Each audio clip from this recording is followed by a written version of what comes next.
Va ora in onda Zoom, il drive time in mezzo ai fatti con Antonino Danna.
Buonasera Antonino, a te la linea.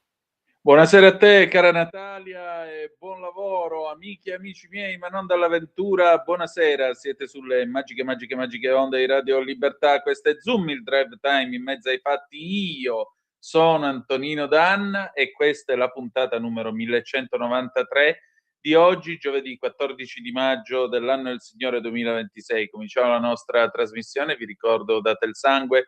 In ospedale serve sempre, salverete vite umane, chi salva una vita umana salva il mondo intero. Secondo appello radiolibertà.net, fesso chi non lo legge, perché vi perdete un bellissimo giornale online dove ci sono i nostri Liberamente del direttore responsabile Giovanni Sallusti, gli auto da fè di Giulio Cainarca, la rassegna stampa di Semivarin, videopillole e molto altro ancora.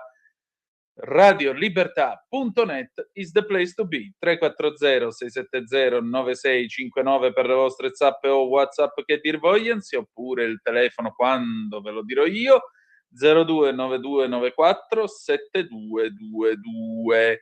Adesso però, dopo aver ascoltato il disco start Yabba con Voulez-Vous del 1979, arriva lui, implacabile come sempre, Pierluigi Magnaschi, e andiamo.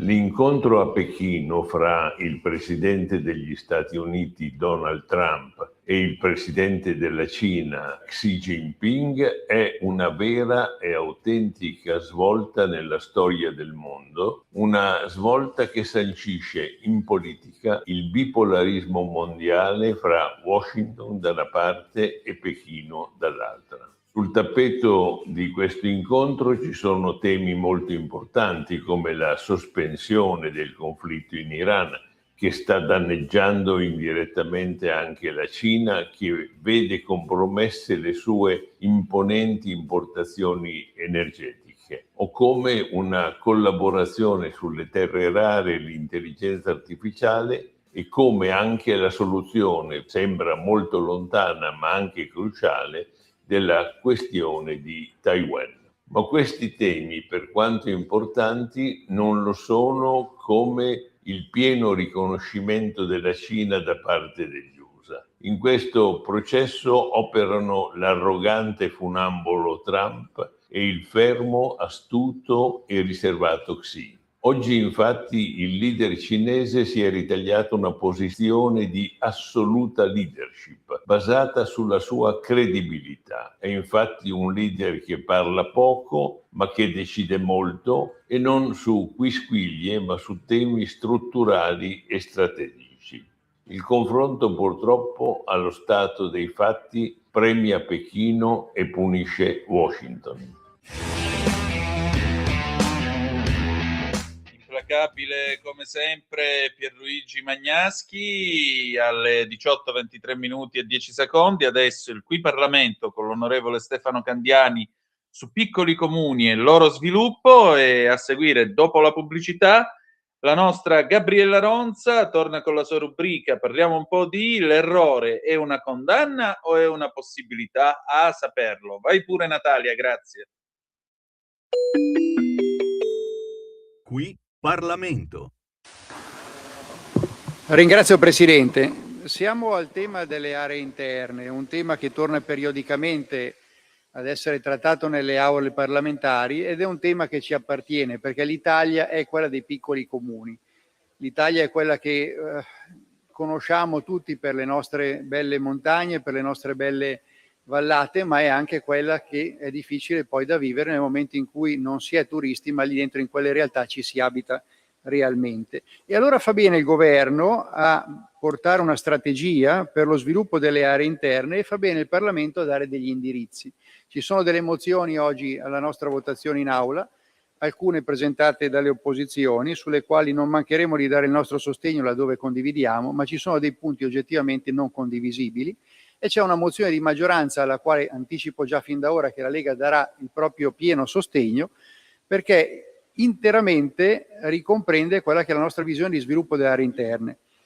La sottosegretaria Ferro, non meno del ministro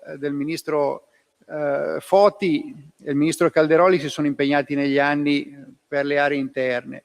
I nostri piccoli comuni, sì, è stato detto in maniera corretta precedentemente e lo sottolineo, non hanno bisogno solo di risorse, ne hanno bisogno, lo sottolineo 3 volte, ma non hanno bisogno solo delle risorse, ma della capacità poi di riuscire a fare sistema e a spendere quelle risorse. C'è un limite nella gestione delle amministrazioni locali molto piccole, i numeri lo dicono. Abbiamo di fronte 1060 comuni per un totale di 1.900.000 abitanti. Significa che mediamente sono comuni con poche migliaia di abitanti, qualcuno sarà di 500 e qualcuno di 2000, ne conosciamo tutti. Ma questi comuni hanno delle difficoltà anche amministrative, la difficoltà poi a avere a disposizione i funzionari, gli uffici tecnici, le strutture amministrative per poter mettere quelle risorse veramente, come si dice, sul territorio e farle funzionare. Ecco che occorre, e qui sollecito il governo, anche se so che l'impegno della sottosegretaria è in questo senso totale, ma ovviamente le questioni sono sempre sovrapposte, la riforma del testo unico degli enti locali.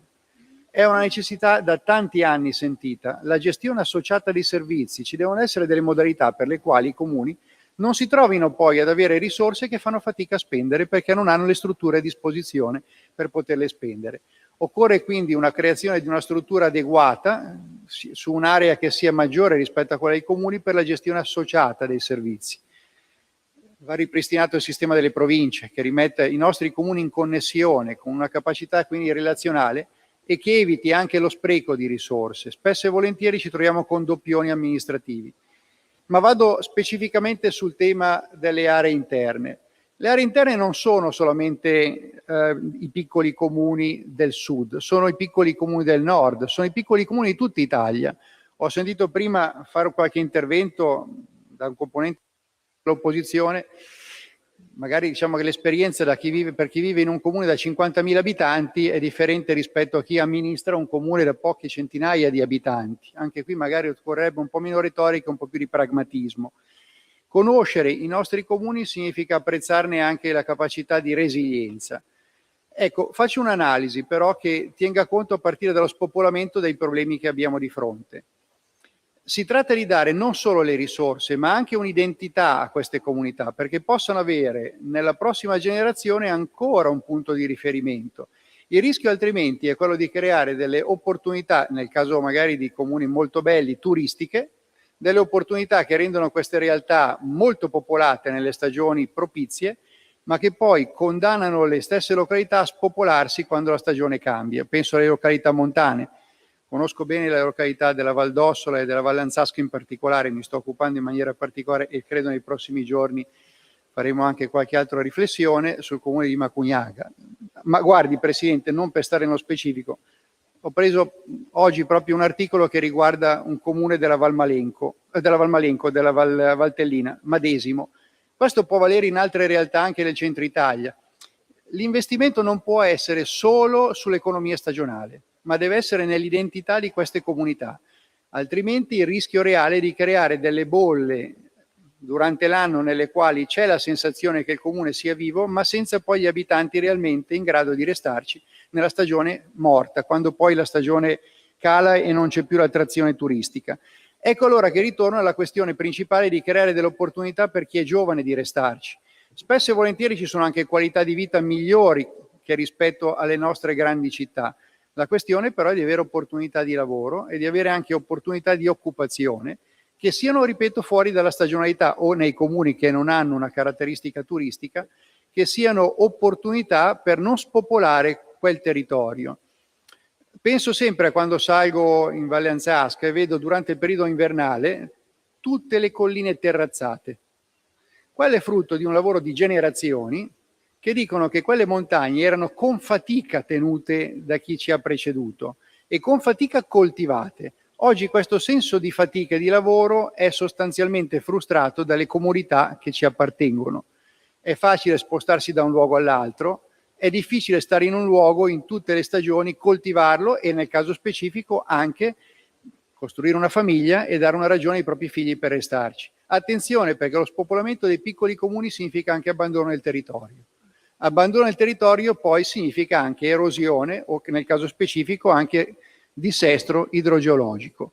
Dobbiamo investire in questa direzione, Presidente, dobbiamo investire per creare un'economia che consenta anche il mantenimento di quei territori al di là delle opportunità che offrono le belle stagioni per quelli turistici. Garantire i nostri piccoli borghi nelle aree interne significa garantire anche una tenuta del territorio dal punto di vista del dissesto idrogeologico, oltre che una garanzia di migliore qualità per chi vive fuori dalle grandi città. C'è lo spopolamento? Sì, non condividiamo le soluzioni proposte da altri gruppi politici e in questo senso anticipo che non saremo per nulla d'accordo, che non possiamo essere d'accordo con quanto prevede nella sua proposta, ad esempio, il gruppo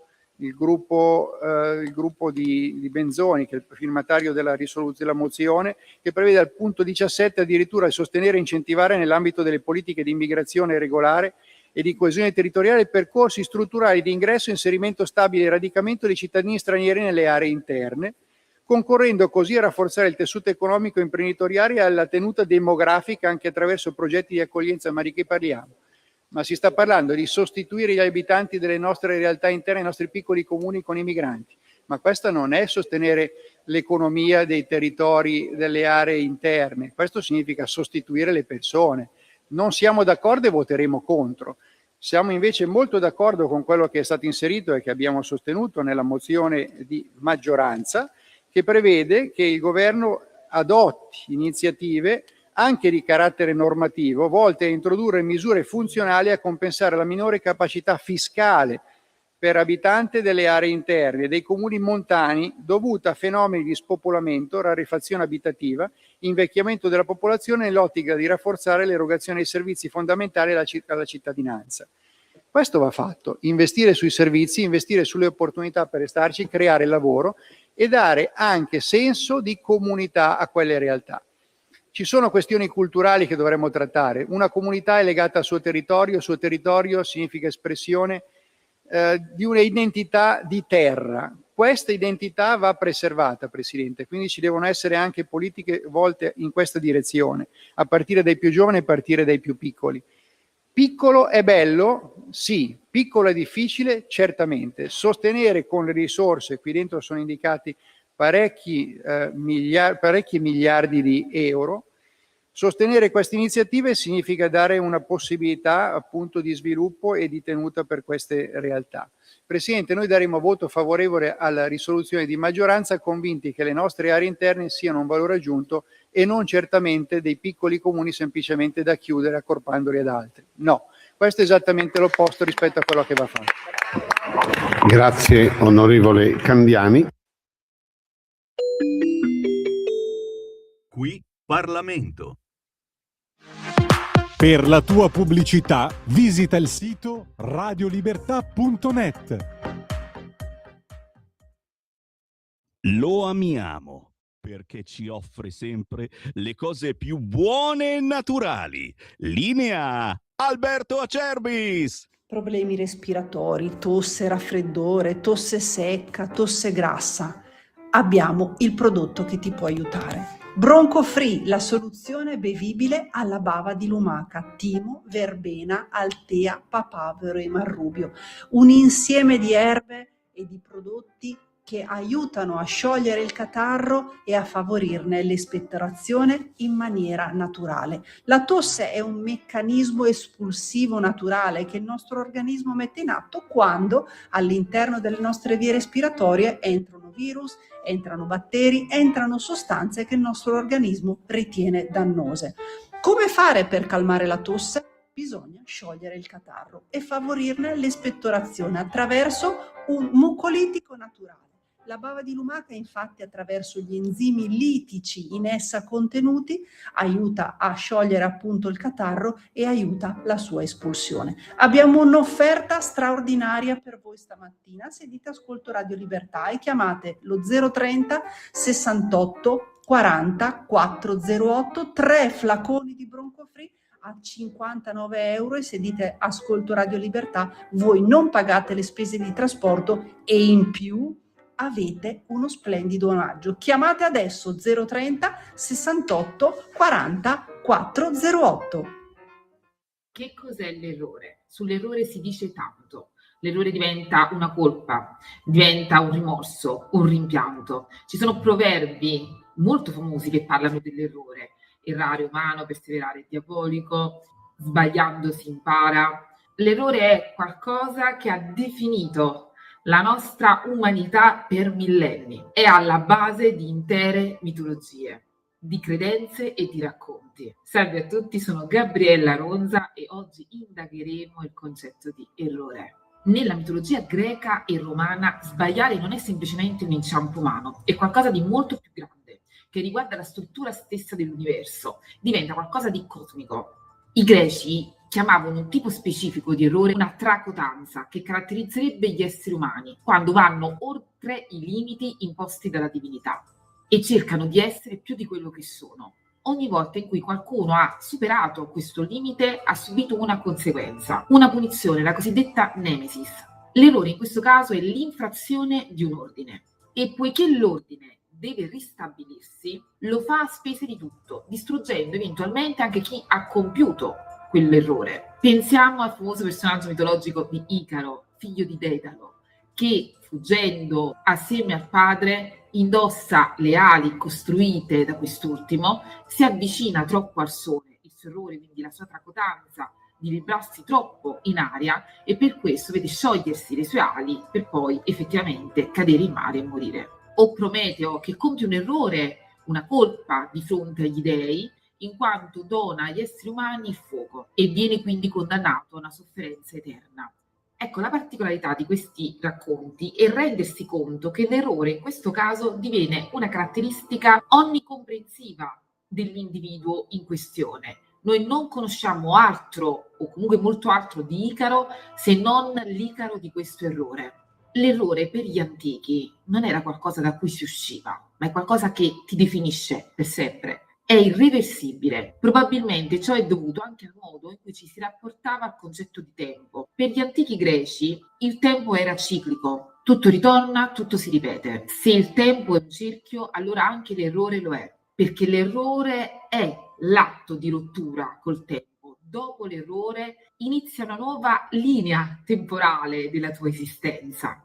In questo ordine di cose, in cui il tempo è ciclico, quindi l'errore non lo superi, lo rivivi, fa parte di te, della tua natura per sempre. Non c'è un vero progresso, non c'è un modo per migliorare o migliorarsi dopo l'errore. Ormai l'errore diventa parte integrante del nuovo ordine che si è composto. Poi a un certo punto, nella nostra cultura occidentale, qualcosa cambia radicalmente e probabilmente avviene con la diffusione del cristianesimo, che come sapete ovviamente ha derivazione ebraica. Il concetto di errore si trasforma. Se si parla di errore si parla di peccato, ma il peccato è una caratteristica del cristianesimo che può essere perdonato. Non era come in passato, la divinità doveva essere placata dopo l'errore. Qui è proprio il focus sul soggetto. Il soggetto può essere perdonato per il suo errore, andare avanti, migliorarsi e andare avanti, imparare ovviamente da esso, ma soprattutto andare avanti. E la cura è su di lui, più che sul placare la divinità in sé. Forse per la prima vera volta nella storia del pensiero occidentale l'errore non ti definisce in sé. Non è più una condanna inevitabile, è una sorta di possibilità di cambiamento. E immaginate comunque la rivoluzione. Se puoi essere perdonato, l'errore non ti definisce. Tu puoi anche imparare da esso, quindi cambiare e quindi perfezionarti. E se puoi cambiare, allora il tempo non è un ciclo chiuso. Il cristianesimo ci ha dato l'idea di un tempo più lineare, di progresso, perché va verso una fine escatologica, cioè l'obiettivo in qualche modo della salvezza. C'è un inizio, una direzione, una fine. In questo senso l'errore non è qualcosa che ti riporta sempre allo stesso punto, ma qualcosa che puoi attraversare e lasciare alle spalle. Diventa quindi parte di una storia che procede, non di un eterno ritorno. Questa linearità in qualche modo fa sviluppare l'idea di progresso. Vi ricordate uno dei proverbi che ho citato all'inizio, sbagliando si impara? Se ci pensate, la nostra idea di progresso anche tecnologico o scientifico, no? Con il metodo scientifico, deriva da questo, dal concetto che si fanno prove ed errori per capire qual è realmente l'idea giusta, l'idea corretta. Se il tempo va avanti e non è un ciclo chiuso, allora anche l'errore ha una funzione. Non è una condanna definitiva, ma insegna, trasforma, dà nuove possibilità.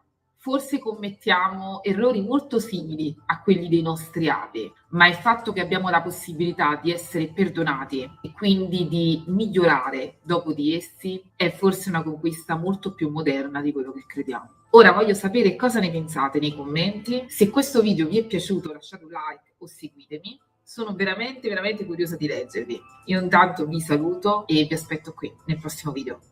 Ciao! A te la linea, Antonino. Grazie Natalia, alle 18:40 minuti e 8 secondi sulle magiche onde di Radio Libertà. Antonino Danna al microfono con voi per questa puntata numero 1193 di Zoom di oggi, giovedì 14 di maggio 2026. Avete ascoltato la nostra Gabriella Ronza sul concetto di errore. Adesso invece parliamo, una volta tanto l'Italia si qualifica a qualcosa e vince pure. Incredibile ma vero, questa è una buona notizia ed è un successo del ministro Giuseppe Valditara, il ministro dell'istruzione. Di che cosa si tratta? L'Italia è riuscita a ridurre il tasso di evasione scolastica ben al di sotto della media europea. Come ha fatto il ministro Valditara a raggiungere questo obiettivo? E ora ce lo spiega la nostra Anna Maria De Luca nel colloquio che abbiamo avuto. Vai pure Natalia.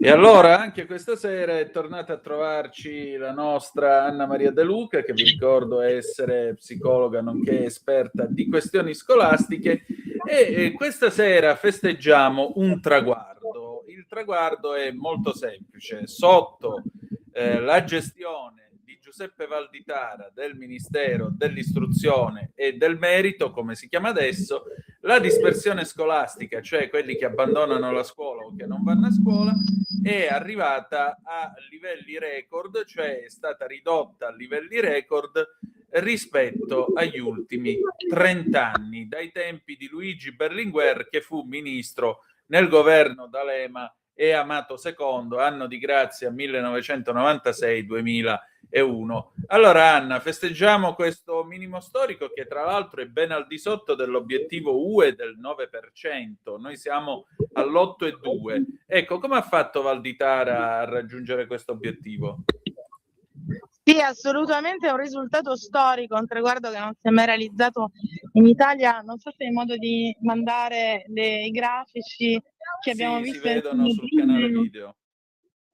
Sì, ecco, per la prima volta nella storia della Repubblica l'Italia ha raggiunto un tasso di dispersione scolastica che è addirittura inferiore a quello della media dell'Unione Europea. Infatti Valditara lo ha definito storico come risultato e ha perfettamente ragione. Questi dati che penso che si possano vedere sono i dati Eurostat incrociati con quelli del MIM, del Ministero, i dati dell'Istat e con i dati della Commissione Europea.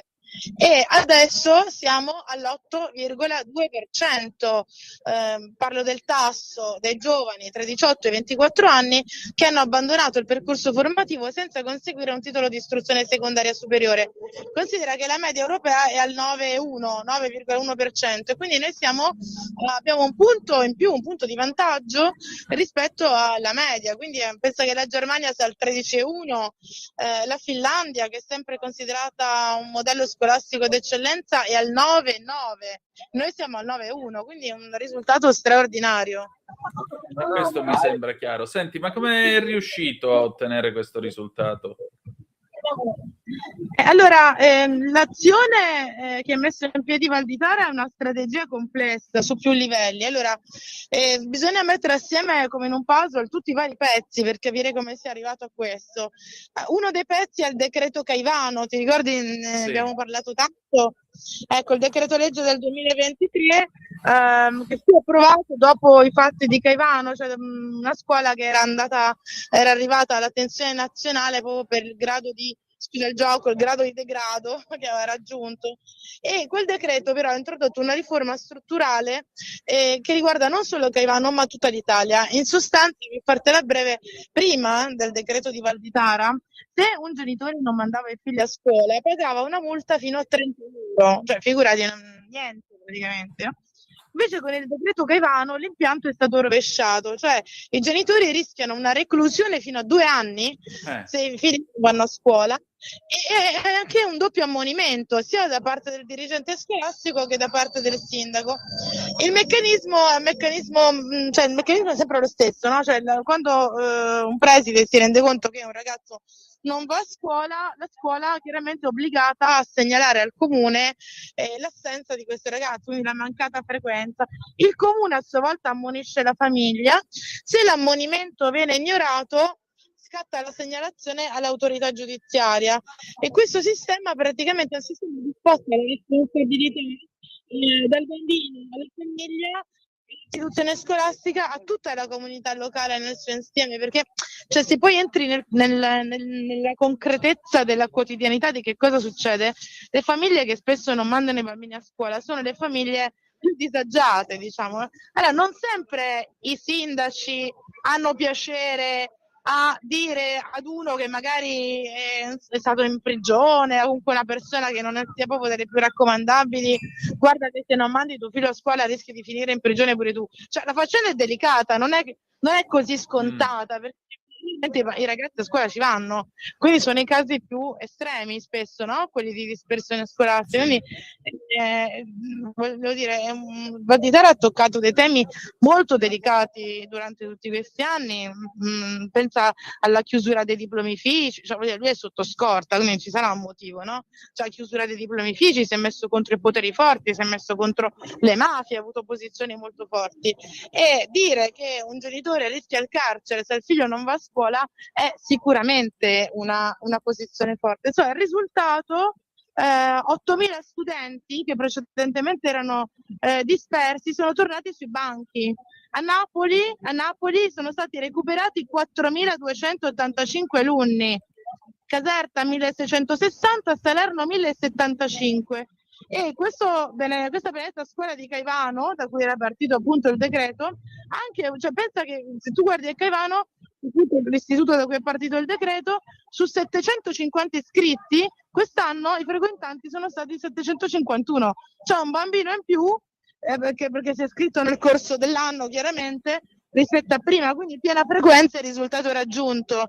E non era per niente facile riportare a scuola questi ragazzi, quindi una grande vittoria, perché poi questo, sai, comporta anche il contrasto alla criminalità minorile e a tutto quello che ci sta dietro, quindi è un tema molto delicato. Certo, sicuramente.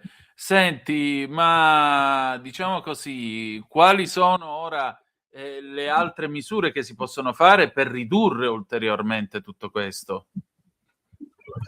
Allora, guarda, un'altra misura già presa da Valditara che ha inciso sicuramente in questo successo è l'agenda Sud insieme all'agenda Nord, che sono le due agende messe in piedi per il rilancio strutturale, diciamo, del tessuto scolastico, perché agenda Sud, stiamo sempre nel 2023, un altro decreto ministeriale, è stato concepito per intervenire direttamente sulle cause strutturali della dispersione nelle aree del sud, nelle aree più vulnerabili del paese. E guarda, cioè, la logica è molto semplice. In sostanza, se uno studente si trova a scuola degli stimoli, spazi accoglienti, docenti motivati, è meno tentato ad abbandonare.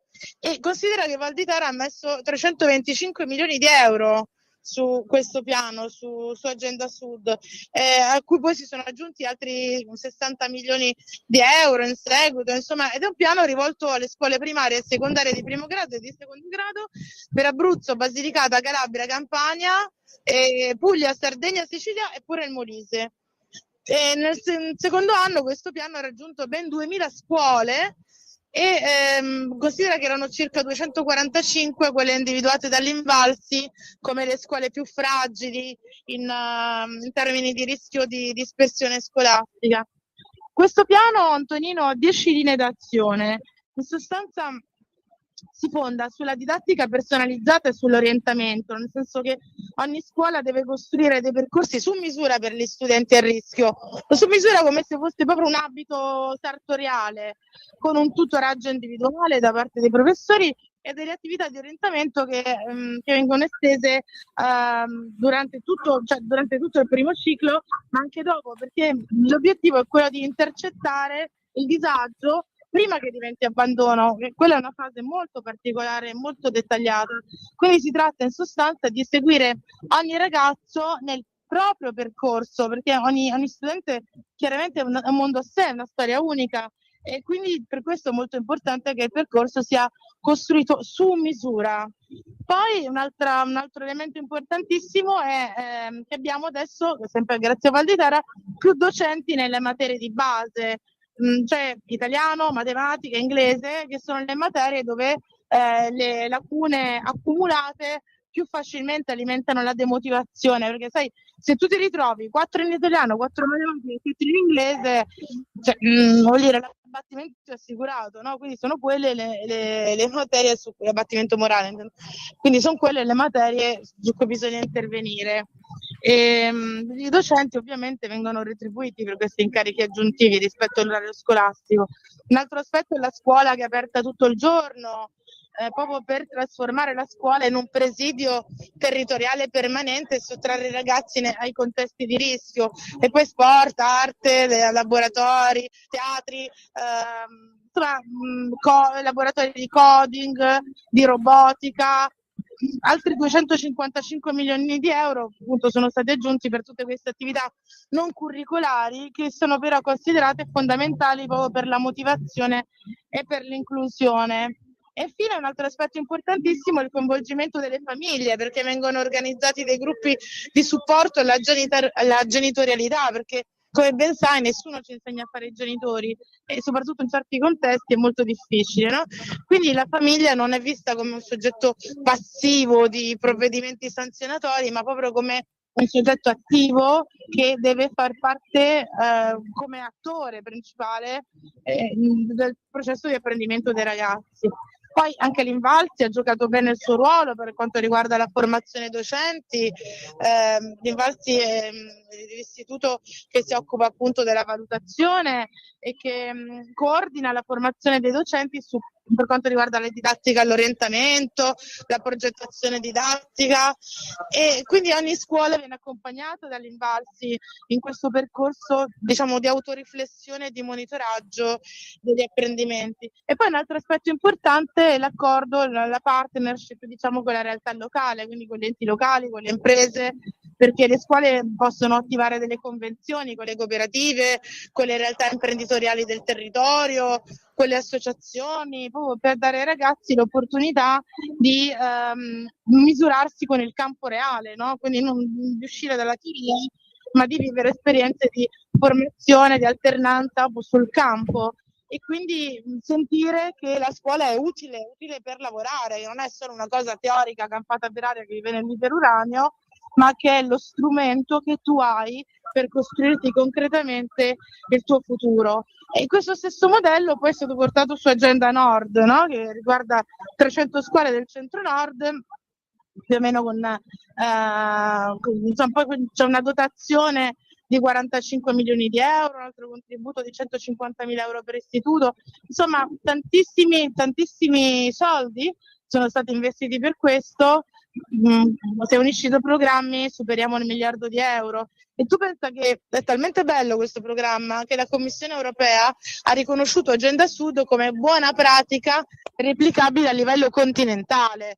Quindi tutti i detrattori, quelli che dicono che la scuola non va bene, eccetera, dovrebbero a quantomeno avere l'onestà intellettuale di riconoscere che se finanche l'Europa riconosce come buona pratica quello che Valditara ha fatto, un motivo ci sarà. No? Insomma, diciamo che abbiamo scoperto che finalmente all'istruzione c'è un ministro. Sì, Io lo dico no, come battuta, ma... Poi un'altra cosa ancora, mi stavo dimenticando, è il docente tutor, che è un'altra misura strutturale introdotta da Valditara nelle secondarie di secondo grado, no? Quelle che ai tempi nostri si chiamavano le superiori, cioè ancora adesso siamo le superiori, ma nel gergo questa è una cosa un po' particolare, perché per chi non si occupa di scuola è facile confondere la secondaria di primo grado, la secondaria di secondo grado. Quindi dicevamo, mi sono persa il docente tutor, che mentre le misure di cui abbiamo parlato prima sono misure sistemiche, il docente tutor agisce a livello di ragazzo, di classe, no? Di singolo studente, e in sostanza significa che ogni studente ha un insegnante di riferimento, un tutor, che ha proprio il compito di monitorare costantemente i progressi del ragazzo, di intercettare segnali di disagio, di capire se sta vivendo una situazione che potrebbe tradursi in abbandono.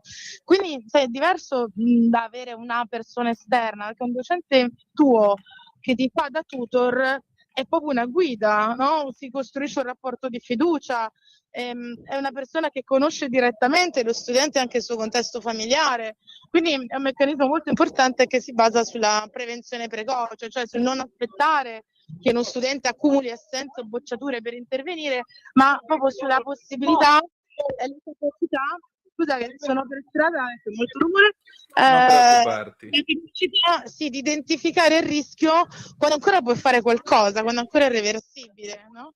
Quindi è un cambio di paradigma rispetto al modello tradizionale, perché prima la scuola registrava l'abbandono e forse faceva qualcosa per recuperarlo, ma senza mai riuscirci, come vediamo dai dati storici.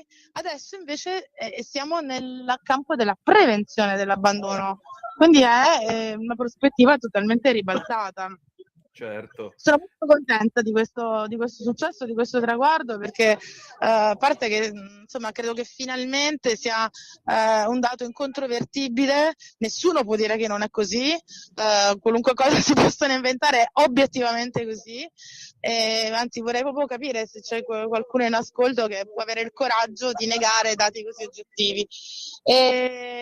Poi un'area, diciamo, su cui ancora si deve lavorare però è quella degli studenti stranieri, perché chiaramente la lingua è il veicolo principale, cioè se tu arrivi in Italia e non parli italiano, come puoi andare bene in matematica, scienze, fisica, storia, geografia? È chiaro che vai male, no? Cioè questo è ovvio. E quindi su questo fronte, perché per quanto riguarda gli stranieri abbiamo un tasso di dispersione del 26,2%, che comunque anche questo è calato, perché prima eravamo al 30%, eravamo al 30,1 però prima di Valditara, però ancora bisogna lavorare su questo perché per arrivare al 6,7 che è la percentuale richiesta chiaramente ce ne passa. Però su questo fronte il Ministero ha avviato anche qui un piano molto importante, investendo più di 13 milioni di euro per potenziare l'insegnamento della lingua italiana e formare circa 1000 docenti specializzati proprio nell'alfabetizzazione degli studenti di recente immigrazione, che è un campo linguistico molto particolare, perché insegnare l'italiano a un ragazzo che ha una lingua diversa, che è madrelingua non italiana, è diverso dall'insegnare l'italiano a un italiano, ed è anche il nostro sistema educativo. Però anche qua appunto il principio è che la barriera linguistica è la prima causa chiaramente per la dispersione scolastica di questi ragazzi, quindi il Ministero ha pensato bene di puntare su questo, cioè sul potenziamento dell'italiano, per fare in modo che questi ragazzi immigrati, imparando bene l'italiano, possano poi andare bene in tutte le altre materie. Certo. Anna, oltre a questo, insomma, so che tu sei fuori dall'Italia, in Spagna c'è stata una grossa protesta dei professori contro Sánchez. Che è successo? Sì, assolutamente. C'è stata una grandissima protesta qui a Barcellona e le strade sono state veramente piene di migliaia di docenti.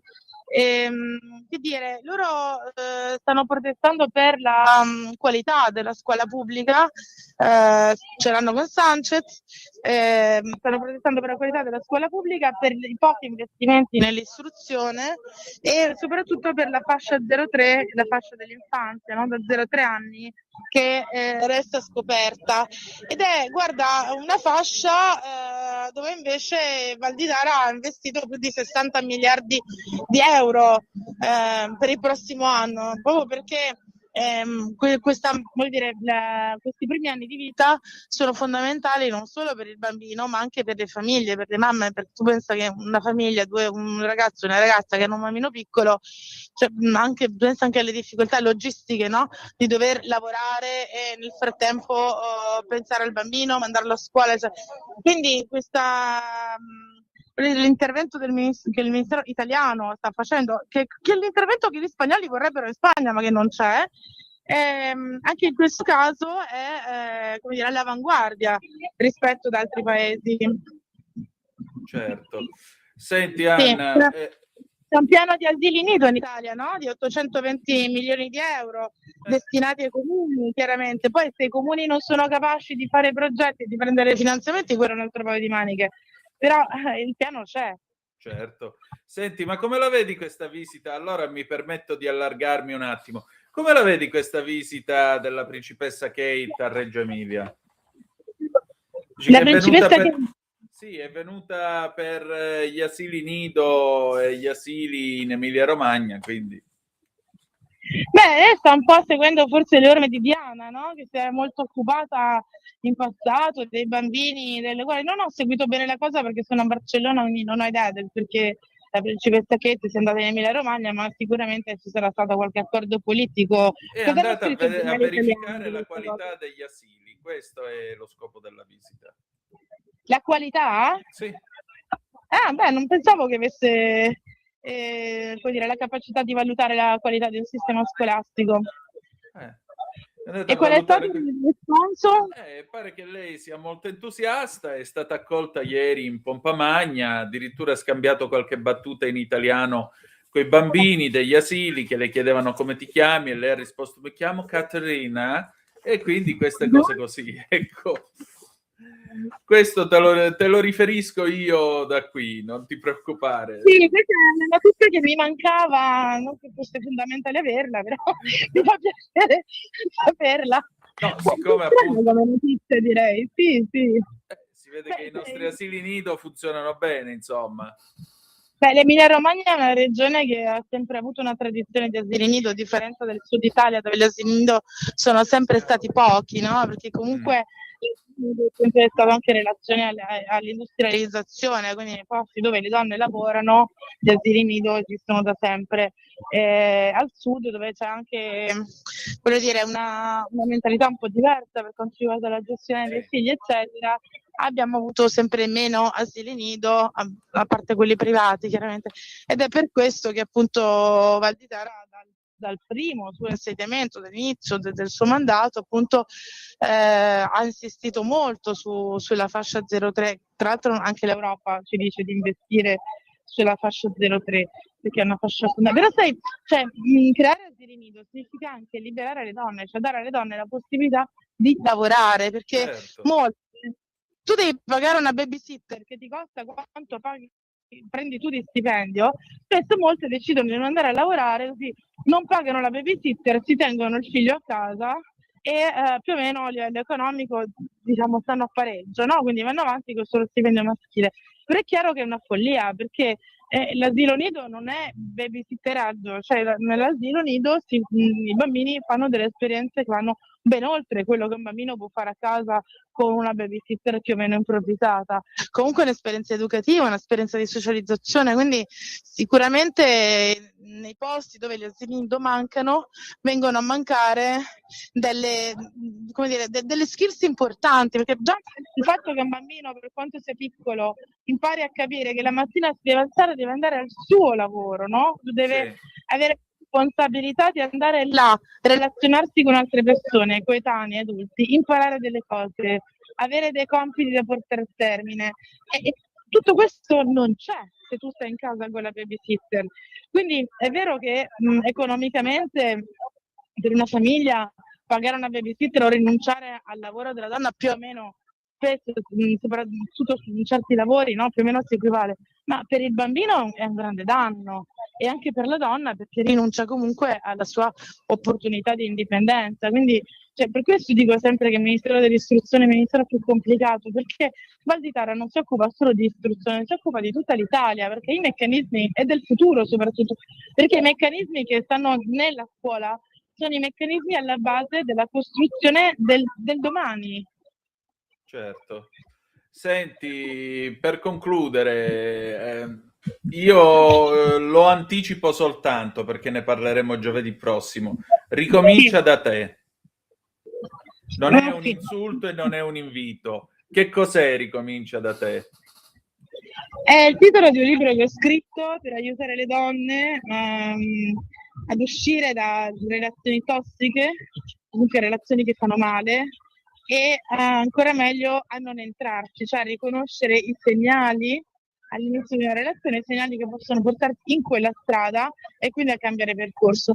Tutto questo chiaramente parte da noi, ricomincia da te, nel senso che spesso le donne che entrano in questo tipo di relazioni sono donne che pensano di trovare nell'uomo, nel partner, comunque un qualcosa che manca a loro stesse, cioè pensano di trovare un uomo che possa colmare il loro desiderio d'amore, quei vuoti che si portano dentro dall'infanzia, ma nessun uomo potrà mai colmare questo se non la persona stessa, anzi la relazione piano piano diventa pesante anche per lui e diventa tossica spesso anche per entrambi, quindi è fondamentale centrarsi, essere come dire, pieni di sé, no? Prima di poter entrare in una relazione dove speri che l'altro possa riempirti, perché l'altro non può mai riempire i nostri vuoti, non puoi come dire, attaccarti ad un altro come se l'altro dovesse trainarti e risolvere tutte le tue cose, no? Perché chiaramente non è neanche giusto nei confronti delle altre persone. Esatto, esattamente. Senti, poi ne parliamo nel dettaglio perché è un po' complesso come discorso.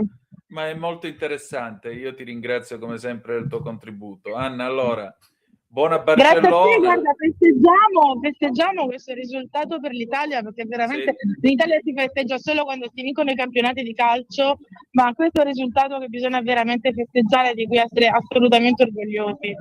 Appunto, una volta tanto ci siamo qualificati. Grazie. Sì. Grazie a te. Stai ascoltando Radio Libertà, la tua voce libera, senza filtri né censure, la tua radio.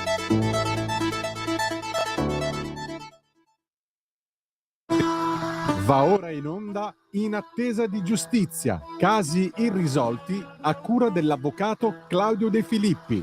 Una vita da mediano, lavorando come un reali, anni di fatiche, botte, vinci casomai mondiali. Buonasera, a voi la linea. Grazie a te Natalia, alle 19, 6 minuti e 43 secondi sulle magiche onde di Radio Libertà. Antonino Danna al microfono con voi, ma a questo punto arriva lui che è il nostro avvocato Claudio De Filippi, il conduttore di questo segmento del giovedì, che stasera ha con noi una gradita ospite, Oana Capusta, dell'associazione Padri in Movimento, in questo caso la sezione della Lombardia. Buonasera a entrambi, bentrovati. Buonasera, buonasera a tutti. Salve a tutti. E allora, immagino che questa sera si torni a parlare di papà separati, avvocato, o no? Esattamente, caro, esattamente. Allora, io mi sono permesso di invitare, l'associazione Padri in Movimento, giusto Anna? Ho detto bene come nome dell'associazione? Giustissimo, giustissimo. Perfetto. Ecco, tu ne fai parte, giusto? In che ruolo hai nell'associazione? Sì, allora io sono referente Lombardia dell'Associazione Padri in Movimento, ricopro questo ruolo a partire proprio dal 19 marzo, che è stata la giornata del papà. Una giornata significativa che per me ha varie sfaccettature e comunque è uno dei motivi e degli obiettivi che mi sono prefissata. Essendo io mamma di un bambino che ha perso il papà, e non per scelta, diciamo, l'ha perso per un incidente stradale, una compagna di un papà separato che sta affrontando le lungaggini e tutto il processo, diciamo, di anni per la perdita di un figlio. Quindi mi sono messa in gioco, siamo qui per dare voce al nostro territorio, alla nostra regione, in attesa di avere, diciamo, il movimento nazionale che si costituirà a poco e cercherà di cambiare proprio tutto il sistema, aiutando appunto la figura del padre, che spesso è marginalizzata o vista come serie B.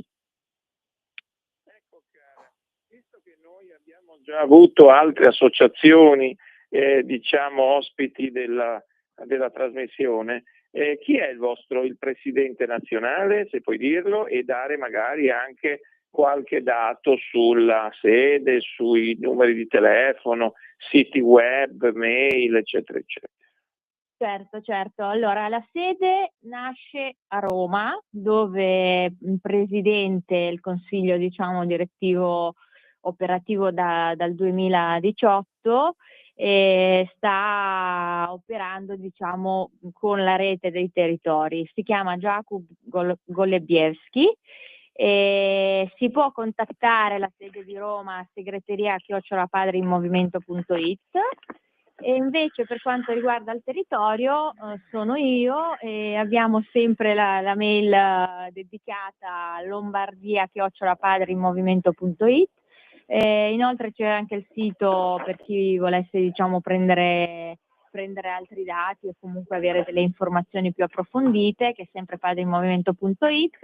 Una pagina Facebook che è seguitissima e aggiornatissima, ieri a più di 174.000 follower, e abbiamo dei gruppi anche territoriali WhatsApp che poi creiamo, diciamo, noi referenti per proprio mettere in contatto questi papà, per sentirsi un po' meno soli, ma a volte per fargli fare delle domande in cui non si sentono sicuri, o insomma anche per condividere alcuni momenti, perché ci sono tanti che si sentono invisibili e non ascoltati. Questo è. Ecco, cara, questa pagina Facebook, l'ho vista anch'io, con tutta questi, sono tutti padri separati o comunque simpatizzanti di padri separati, e quindi sono tantissimi, 174.000 persone ritengo. Avete altre sedi, oltre che, non so se l'hai già detto, a Roma e a Milano, avete altre sedi? Sì, in realtà in tutte le province ci sono dei referenti adesso. Copriamo, c'è una rete proprio diffusa, ognuno si prende carico, diciamo, del suo pezzo. Sempre su questa pagina si trovano anche i riferimenti di tutti i referenti delle varie zone. Quindi sono contattabili, è tutto recuperabile, diciamo, sulla pagina, perché adesso diciamo, siamo anche tanti, alcuni per esempio a Roma sono 6, in alcune province sono un po' di più, quindi insomma la situazione, diciamo, è questa, però sono tanti, non sono solo i padri, abbiamo nonne, zie, compagne, amici, nonni, cugini, chi più ne ha più ne metta, perché comunque stiamo vivendo un periodo che vede comunque una situazione dei papà un po' da portare all'attenzione di tutti, perché non se ne può più, ecco, perché non se ne può più, perché c'è bisogno, secondo noi e secondo il feedback che abbiamo, di un cambiamento culturale, giudiziario e come volete più chiamarlo, perché abbiamo troppi orfani di padri vivi, abbiamo troppe lungaggini della macchina della giustizia, abbiamo troppe false accuse, troppe. E quindi questo crea un danno, un disagio al reparto o comunque al comparto, diciamo, della tutela minori, che poi alla fine sono quelli che pagano le conseguenze più anche se a volte non si vedono, sembrano essere banali, invece no, quindi la bigenitorialità è veramente una cosa seria, è una cosa su cui mettere mano seriamente, parlando in termini non di 5,95 o di 0, no, o 100, ma di 40, 60, di 50-50, da cui parte sicuramente un'idea di una famiglia di 2 genitori, mamma e papà. Quindi questo è il concetto. Ecco cara, tu parli di rivoluzione giudiziaria nell'ambito dei minori. Io ritengo non solo in questo ambito, ma anche secondo me un cambiamento, diciamo, un cambiamento repentino ci vorrebbe, e anche a brevissimo, soprattutto nell'ambito minorile.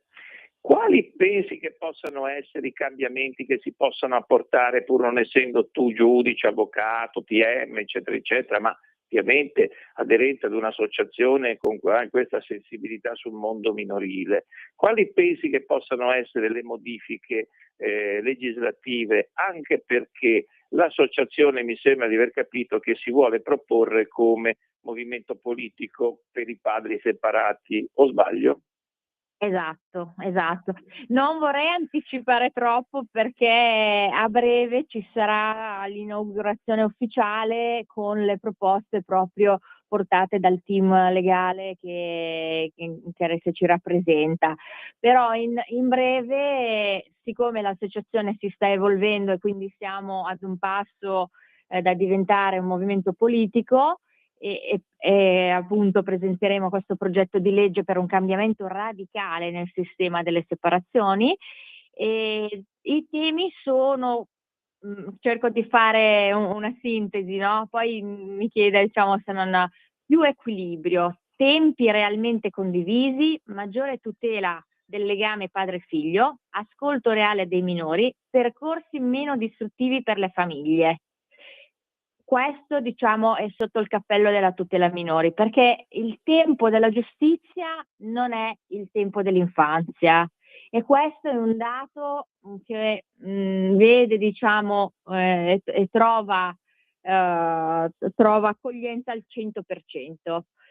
Si aprono percorsi, si aprono specialisti, professionisti che tante volte non lo sono o comunque non hanno le capacità per risolvere, ma per procrastinare, per giudicare, per appigliarsi, diciamo, a delle imperfezioni che non sono sicuramente dettaglio, diciamo, di una battaglia, mettiamola così, perché poi alla fine si fanno le guerre, no? In tribunale, così, una battaglia che vede i figli perdere i genitori. Quindi bisogna dare un cambio di passo, un cambio anche culturale, perché devo dire che su questo ci dobbiamo mettere tutti un po' in discussione o anche in opera. Se vogliamo darci davvero una mano, questo è il momento giusto, secondo noi, e bisogna davvero stringere, no, le fila e fare qualsiasi cosa possa essere di beneficio, diciamo, alle famiglie, non alla distruzione delle famiglie. Ecco, io ti parlavo, ovviamente Antonino quando vuoi intervieni, lo sai, no? Sei tu il conduttore, e praticamente dicevo, io ti parlavo di idee nuove. Io che sono un padre separato, diciamo, pur non essendo mai stato sposato, ma separato e con una battaglia per mia figlia, che io sto portando avanti, perché non la vedo da 2 anni e mezzo e oltre, praticamente, quindi ho questa sensibilità, metto a disposizione anche la mia esperienza. Vedo che il problema che si trovano i padri separati in particolare è quello di non avere la possibilità di avere una rete intorno. Cioè, che cosa vuol dire? Conosci l'avvocato, conosci lo psicologo, ma ti manca lo psichiatra infantile, ti manca il neuropsichiatra, ti manca l'esperto di test, ti manca sempre qualche figura di riferimento. Allora io dicevo, forse la cosa più importante per avere anche un servizio maggiore per i padri separati potrebbe essere una sorta di multidisciplinarietà in cui l'associazione mette e coinvolge più professionisti diversi che collaborino tra loro, ovviamente a scelta dell'associato, quindi psicologi, psichiatri, testisti, esperti neurologi, neuropsichiatri, che ci sono tante questioni che sono dietro alle problematiche dei minori e non solo. In questi termini, in questo momento no, perché il cambiamento che vuole portare Padri in Movimento è proprio alla radice o alla base dei problemi, presentando dei piani genitoriali o comunque delle idee innovative che andranno a strutturare poi tutto questo percorso in un modo più efficiente, più efficace. Io penso che gli specialisti ci siano in questo momento, non sempre si attivano le reti, anzi spesso sono i genitori estromessi, figuriamoci tra di loro. Ci sono alcune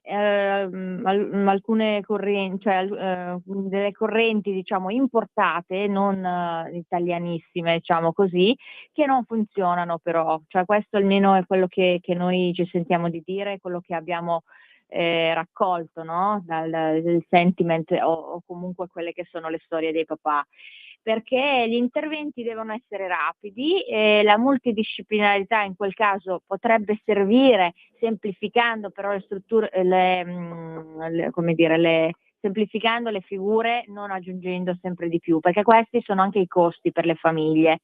E nella fascia dei papà non tutti riescono a permettersi, perché la separazione porta anche un problema economico forte per tanti di loro ed è un problema sociale che riguarda un po' anche tutti noi. Dopodiché ci sono diverse correnti, come dicevo, a me piacciono quelle americane, mi piacerebbe tanto vederle in pratica, che nel suo caso, come mi diceva, no, della figlia, presumo stiamo parlando di alienazione perché non ci sono motivi, no, di allontanamento di questa portata e sono fenomeni veramente di abuso. Ci sono questi americani che riescono con percorsi di 7, massimo 15 giorni a strutturare l'equipe multidisciplinare, se così la vogliamo, e fanno un intervento a stretto contatto e a stretto accordo o decisioni, in quel caso della Corte, qui invece sarebbe il Tribunale, che deve comunque incidere per risolvere i problemi, non per giudicare, non per la valutazione deve avere dei tempi, secondo me, molto rapidi. E poi Quindi scusami, è un team multidisciplinare questo americano, o sbaglio? Sì, ma di poche figure, non tantissime, perché alcuni fenomeni, essendo loro esperti, li inquadrano già come dire, da quello che è emerso, no? Dalle valutazioni o comunque da quello che è stato raccontato, quindi è molto semplice. Adesso lei conosce bene la materia, conosce bene l'argomento. Un bambino non rifiuta mai un genitore se non sotto, diciamo, l'influenza di qualcuno, perché la naturalità dice che comunque sono spontanei, sono genuini e la figura comunque è una presenza costante. Dovrebbe anche esserlo, perché porta beneficio proprio a loro. Gli americani stessi parlano proprio di disagi e di disturbi notevoli che vengono a galla soprattutto anche dal periodo adolescenziale, che lascia segni indelebili, cose che in questo momento non vediamo, ma un domani ne va sempre ne andrà sempre delle nuove generazioni e anche dei nostri figli, che poi sono a contatto con questi figli che non hanno un riferimento, non hanno regole, non hanno un inquadramento e non hanno un'idea sana di famiglia, perché la famiglia esiste in Italia, cioè si parla anche tanto, in realtà la famiglia è molto disgregata, è molto assente per diversi motivi. In casi di separazione, ne conosciamo qualcosa, la famiglia scompare, possiamo dire. Scompare perché nessuno tutela la famiglia, dimentichiamo i diritti, dimentichiamo i tempi di permanenza, dimentichiamo gli accordi, dimentichiamo qualsiasi cosa. E finché non si scardinerà anche questa maternal preference, che comunque è troppo diffusa ancora e non porta beneficio a nessuno, non ci sarà un cambiamento reale. Anna, mi permetto di porgerle io una domanda a questo punto, visto che molti dei nostri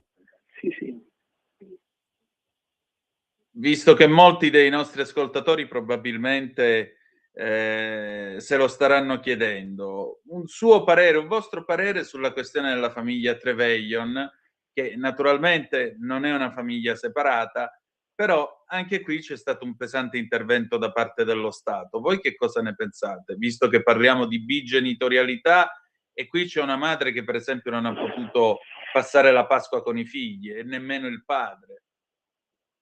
Certo, l'associazione ha preso posizione diverse volte, abbiamo avuto modo, diciamo sempre sulla pagina dove diamo notizia a tutti, di far avere, diciamo, l'idea che c'è del direttivo così. E a nostro avviso è una situazione che espone esattamente come funziona il sistema, non dico separazioni perché in questo caso è un paradosso, non sono neanche separati, come funziona il sistema di tutela minore in Italia.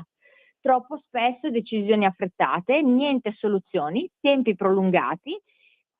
È diventato anche un caso politico, possiamo dirlo, non so, adesso un parere personale mio, c'è dietro sia la politica, ma ci sono degli errori, diciamo, di alcuni specialisti che avranno delle ripercussioni gravi per quanto mi riguarda. Io dico, mettere le mani su una famiglia è una responsabilità talmente grande che bisogna essere molto chirurgici, no? E in questo caso, avendo loro scelto una vita alternativa, insomma, i pareri possono essere diversi, no? Anche i modi di vedere sono diversi, ma riuscendo a dare un sostegno comunque alla famiglia laddove ci siano difficoltà, ci siano, non so, mancanze, in tutto questo tempo c'è stato modo, c'è stato anche, diciamo, hanno avuto anche le figure a sostegno per poterla risolvere. Invece siamo qui a distanza di tutti questi mesi in un limbo o comunque in un peggioramento. Si continua a susseguire figure perché quando il risultato non si ottiene si cambiano specialisti. A mio avviso la politica sì, ha fatto degli interventi ma non incisivi, cioè non a soluzione di niente, diciamo così, è solo un pourparlers, ok, possiamo fare tutti un post su Facebook, sta di fatto che la situazione di questa famiglia non è cambiata.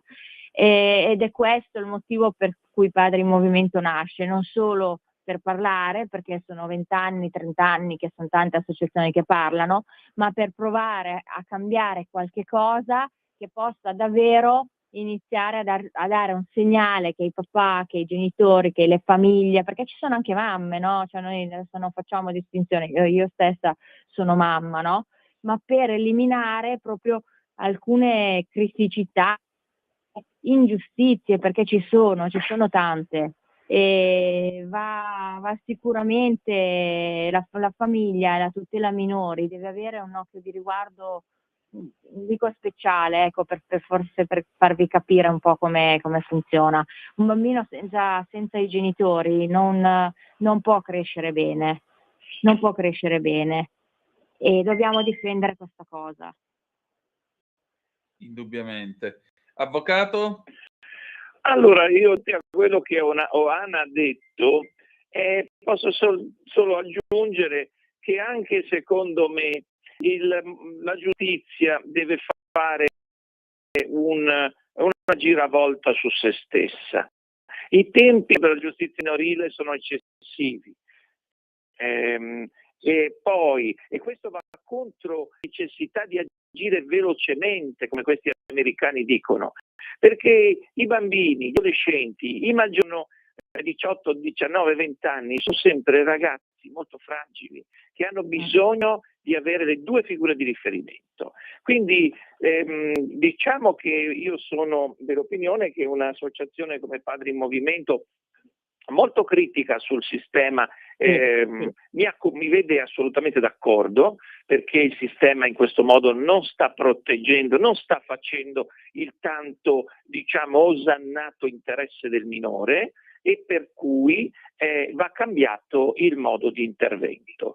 La maternal preference è ovviamente ormai diventata intollerabile se diventa regola, perché non deve essere così, perché non è possibile che sempre le donne abbiano ragione, sempre gli uomini abbiano torto, e poi soprattutto perché, diciamo così, il principio di bigenitorialità, che potrebbe essere messo anche in Costituzione, e questo mi sembra che sia una proposta dell'associazione, e secondo me giustamente, con maggiore evidenza rispetto ad oggi, praticamente nega questa situazione, cioè di privilegiare qualcuno. Qui c'è da privilegiare i ragazzi, i figli, e poi, dico un'ultima cosa, serve che i padri, nel caso dei padri, se sono madri che subiscono delle ingiustizie, madri ovviamente, senza nessuna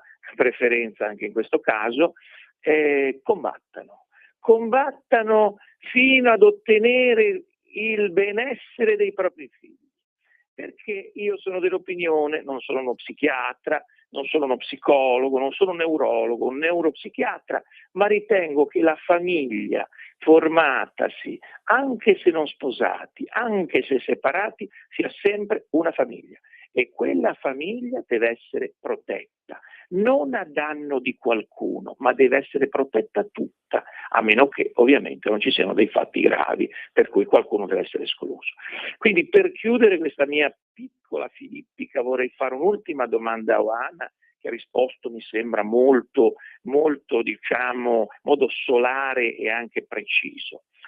Ma se noi dovessimo dare al legislatore un'idea, quale potrebbe essere l'idea di una legge che tuteli meglio i figli, soprattutto nei casi, io questo sono più sensibile per la mia esperienza personale, in cui per esempio l'altro genitore faccia qualcosa per ostacolare il rapporto. Che cosa può diciamo, suggerire la nostra ospite quale esponente dell'associazione a livello legislativo, come idea legislativa, per cambiare questo stato di cose?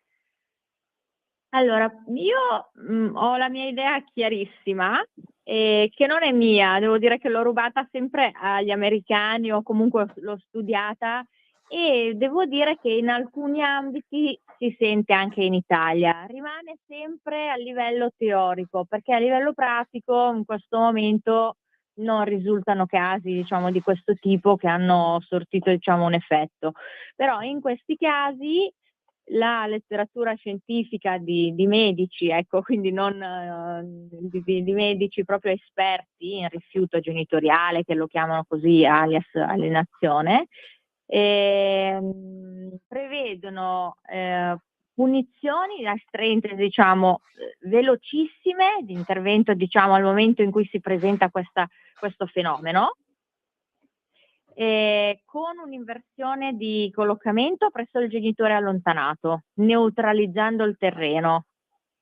Questo per un periodo di tempo finché la situazione non si riprende, perché nessuno vuole sbilanciare nulla, cioè l'idea è arrivare sempre a regime ad avere un equilibrio sano, che è quello che è anche un diritto sancito, no? del figlio, di avere relazioni continuative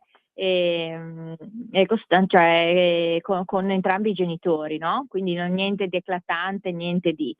Nel momento in cui arrivano, diciamo, queste punizioni immediate, sicuramente avrà un ridimensionamento notevole, perché una volta che gira a catena questa cosa, uno viene anche disincentivato a fare questa cosa. Dopodiché, per i casi, diciamo, più radicati, o comunque per periodi, diciamo, più lunghi di tempo in cui non ci si vede, sono anche previsti, diciamo, prelievi, anche se non mi piace usare questo termine, perché in Italia si è abusato per tanto tempo. Ci sono le case famiglia in cui bisogna dare anche un occhio, e cioè da mettere mano anche su quell'aspetto e su quel piano lì, e strutture adibite, come dicevo, per 7 giorni, 15 giorni, in cui viene neutralizzato il terreno, e al figlio si spiega esattamente come deve essere l'impostazione, qual è la regola e gli accordi che sono corretti, sani, giusti.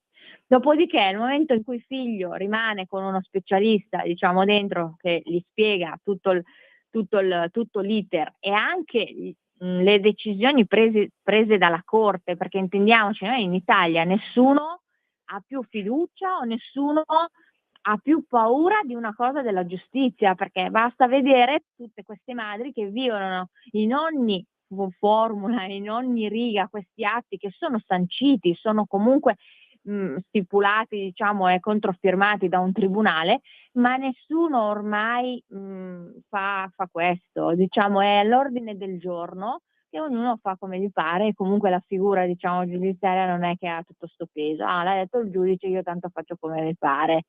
E quindi in quel momento lì si dà proprio questa impronta, si resetta, tra virgolette, permettetemi il termine, diciamo così, il figlio che è stato influenzato negativamente, ha avuto, diciamo, una demonizzazione di una delle figure, diciamo, genitoriali. Gli si spiega, e tante volte lo capiscono velocissimamente, perché basta fare gli esempi contrari sulle idee che si sono create, che sono spesso veramente fuorvianti.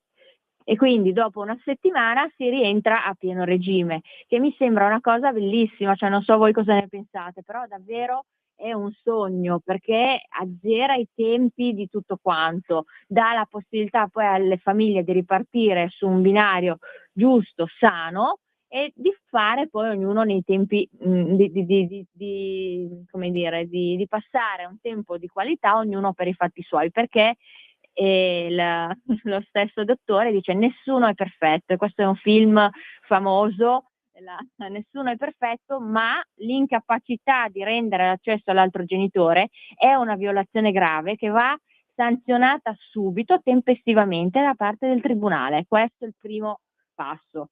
E dopo invertire, come dicevo, il collocamento. Vi chiedo Allora, 10 caro secondi di Antonino, pausa e sappi- torniamo subito. Grazie. 10 secondi e torniamo. Stai ascoltando Radio Libertà. la tua voce libera, senza filtri né censura. La tua radio. Di nuovo a voi la linea. Grazie Natalia. Allora, questa è sempre Radio Libertà, questa è sempre In attesa di giustizia i casi dell'avvocato Claudio De Filippi, che è al telefono insieme con Oana Capusta dell'Associazione Padri in Movimento. Proviamo un pochettino a trarre le somme di questa chiacchierata di oggi, avvocato. Allora, caro Antonino, quello che dice la nostra ospite è assolutamente giusto. Purtroppo ci si scontra con la realtà dei tribunali italiani, in cui i magistrati molto raramente prendono in mano tempestivamente con sanzioni, soprattutto quando la parte da sanzionare è la donna, e qua va detto, e questa situazione incide ovviamente sulle soluzioni di questi casi. Poi dobbiamo anche pensare non solo alla giustizia civile, le sanzioni, che sono il pagamento di somme per ogni ritardo, per l'ammonimento, l'allontanamento da casa, tutta una serie di cose, non vengono quasi mai utilizzate e quindi il tempo passa e questo danneggia i minori e danneggia i figli. Seconda cosa, la giustizia penale, quando c'è una denuncia e c'è di mezzo un uomo che è oggetto del processo penale, è una situazione diversa. Quando si tratta della donna, non sempre ovviamente, ma spesso viene minimizzato e si porta all'archiviazione. Questa situazione va cambiata e quello che dice la nostra ospite e la loro associazione è assolutamente condivisibile. Ci vuole una rivoluzione. Oana, la domanda del bravo intervistatore, dice Gianni Minà, è questa qua. Che cosa farà domani allora?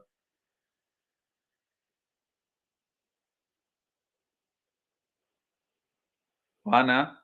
C'è?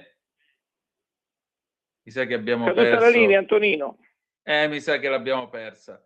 Sì. Cerchiamo di recuperare. La inviteremo, se tu sei d'accordo, ovviamente. Mi sembra che questa associazione sia interessante, magari potrebbe anche fare delle cose interessanti, anche come partito politico sembrerebbe, quindi ce ne sono tanti partiti, ma partito dei padri separati non si era mai visto. Certo, sicuramente è un'iniziativa molto particolare e naturalmente noi salutiamo la signora Oana Capusta e insomma il piacere di ritrovarvi entrambi, speriamo con cose molto più non interessanti, cose molto più serene, ecco, questa è la parola giusta, per quanto riguarda la posizione, ahimè, drammatica dei papà separati e di queste famiglie che hanno diritto alla bigenitorialità. Avvocato, grazie. Grazie a tutti e alla prossima. Alla prossima, grazie ancora a Oana Capusta di Padri in Movimento e all'avvocato Claudio De Filippi. Allora, noi siamo arrivati addirittura d'arrivo della nostra trasmissione, le 19:39 minuti e 50 secondi sulle magiche onde di Radio Libertà. Diamo un'occhiata adesso alle agenzie. Intanto vi preavviso del fatto che domani sarà dannatona, sarà la maratona Danna, perché dalle 7:30 alle 9:30 io sostituirò il nostro Semmi Varin per la rassegna stampa, poi Semmi tornerà nei prossimi giorni, dopo il weekend ovviamente, e alle 11 poi avremo un'interessante puntata straordinaria di Zoom, il drive time in mezzo a Potere al Popolo, perché sarà nostra ospite Anna Cisint. Anna Cisint presenterà domani sulla nostra radio, e poi troverete ampio resoconto anche sul nostro giornale online nonché sito radiolibertà.net, ecco, presenterà le nuove proposte della Lega in tema di immigrazione clandestina, remigrazione e controllo naturalmente dei flussi. Quindi credo che sarà un appuntamento interessante per voi. Domani sera alle 17:30, come sempre, ci sarà Chilometro Zoom con il nostro Lorenzo Viviani, con Ale Musella e altri ospiti. Dovrebbe esserci anche con noi il vicepresidente del Senato Centinaio, per cui sentiremo per quale motivo sarà il nostro gradito ospite domani. Nel frattempo, appunto vi dicevo, diamo un'occhiata alle agenzie, l'ANSA, il TAR, la Prefettura e la Lega di Serie A trovino un accordo sul derby di Roma. Poi ancora, avanti così, 5 italiani morti alle Maldive durante un'immersione, la Farnesina conferma deceduti per aver provato l'esplorazione di alcune grotte a 50 metri di profondità. Le vittime sono una docente dell'Università di Genova e sua figlia, una ricercatrice del Torinese, e 2 istruttori subacquei. Un grosso abbraccio a loro e alle loro famiglie. La visita ufficiale, Xi e Trump concordano, l'Iran non deve avere armi nucleari. Tra i temi dell'incontro la questione Taiwan, c'è il rischio del conflitto. Ancora il premio Carlo Magno, Draghi più assertivi con gli USA, il compromesso non funziona, l'Europa agisca. Per finire diamo un'ultima occhiatina alla principessa Kate, che in un agriturismo prepara i tortelli all'erbetta, poi saluta l'Italia, arrivederci e grazie. Il primo impegno, la visita nella scuola dell'infanzia Salvador Allende, poi un centro di riciclaggio creativo.